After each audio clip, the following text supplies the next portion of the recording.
Hi, this is Matthew Porter from Falcon Discovery here at Legal Tech New York 2014, and I'm speaking today with Phil Favro from Recomind. And Phil, thanks for talking with us this afternoon. Welcome. And delighted to be here today with you.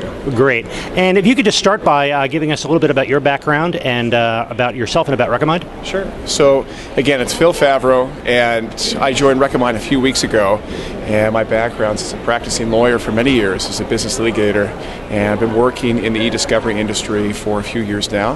And at Recomind, I do a lot of thought leadership for them, a lot of writing, speaking on the issues, and principally I developed an expertise surrounding the Federal Rules of Civil Procedure, both the current iteration and the proposed amendments, and been discussing with judges, companies, and with lawyers some of the particularities about these rules, I should say the proposed rules, and what it is they can do to prepare for them when they're implemented in a couple of years. And what do you think are the biggest challenges that corporations and law firms are going to face in e-discovery over the next year?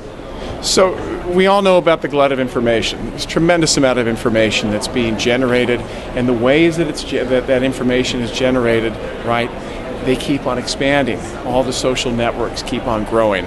We have all these different cloud computing providers and ways to store the information and different ways to communicate it, right, through any number of mobile devices. And so how organizations and their counsel are able to deal with that information, particularly as it resides on mobile devices, that I see as a tremendous issue. It's something I talked about with LTN earlier today.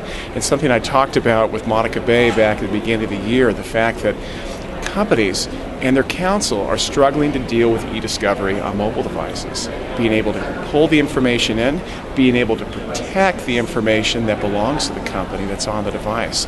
Those are significant challenges, and also when it comes to a personal employee device as opposed to a company-owned device, whether the company has a right to get in there and retrieve and protect data without the employee misappropriating it, and protecting the employee's privacy in that device. So these are all tricky issues.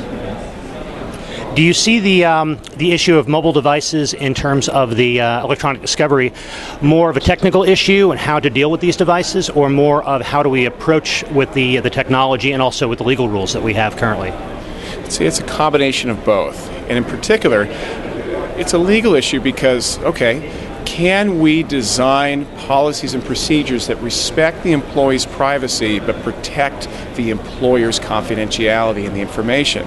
What's happening to attorney-client privileged information? What's happening to proprietary financial data?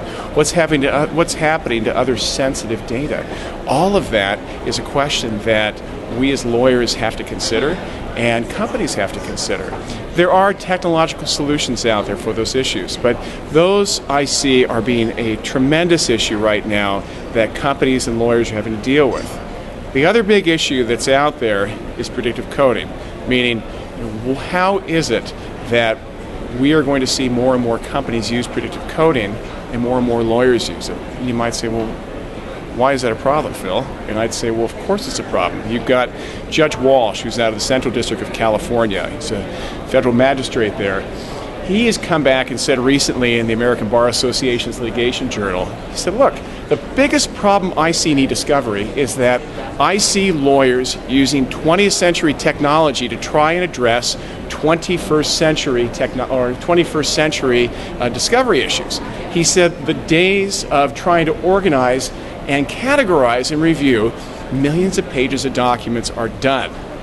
And I couldn't agree more. So he has been encouraging lawyers to use 21st century technology. And that could involve any sort of analytics, machine learning, predictive coding, visualization, any number of various solutions. But on the predictive coding front, what we're seeing in particular is that it's been advertised by any number of vendors here and any number of lawyers that, well, look, predictive coding, it's a great way of cutting your costs.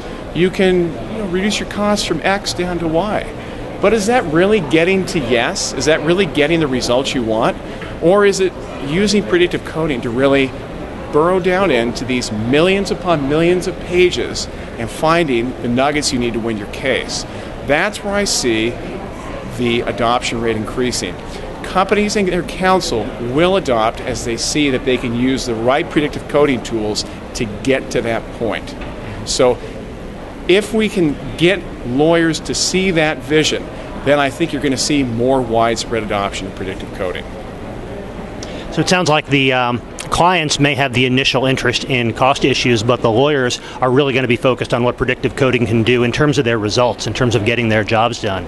Do you think that the court's statements, and sometimes they're at variance with one another, but the court statements are kind of lead that technology? Yeah, it's pretty clear in some instances. Is going to lead either what kinds of technologies are standardized or how people approach them? I don't think the courts are going to lead. We as counsel are going to lead. The courts never do the leading. The courts give us direction. Now some would say, come on, Phil, of course the courts are leading. They're telling us, Zubilake from 10, 11 years ago. They're telling us this, they're telling us that. I don't agree with that. We as lawyers have to lead in this particular instance. The days of the Zubilake cases are long over. We're not dealing with basic preservation issues. I mean, of course we are, but we're trying to get far beyond that and deal with the issues of preservation of mobile devices. Analyzing terabytes of data, exabytes of data, and trying to be able to find the nuggets in there, both in our own production sets and those produced to us by opposing counsel.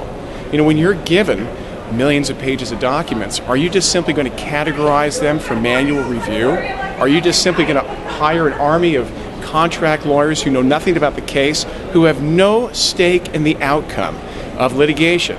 Or are you going to try and use those lawyers who are sophisticated in the case, developing the criteria they know that can help sort out that information and find the nuggets at a fraction of a cost?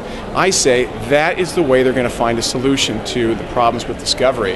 And by so doing, they'll be able to get the results they're looking to get, either in settlement, or at summary judgment, or at trial. Well, that's really powerful stuff, and a great argument for really exploiting these technologies and bringing them to the fore, not just in terms of cost, but also in terms of what the lawyer's basic job is. So, absolutely. Great. Well, thank you very much for talking with us. We appreciate your time. You're welcome. Thanks for having me today, and my best wishes to you and Falcon Discovery. Thank you.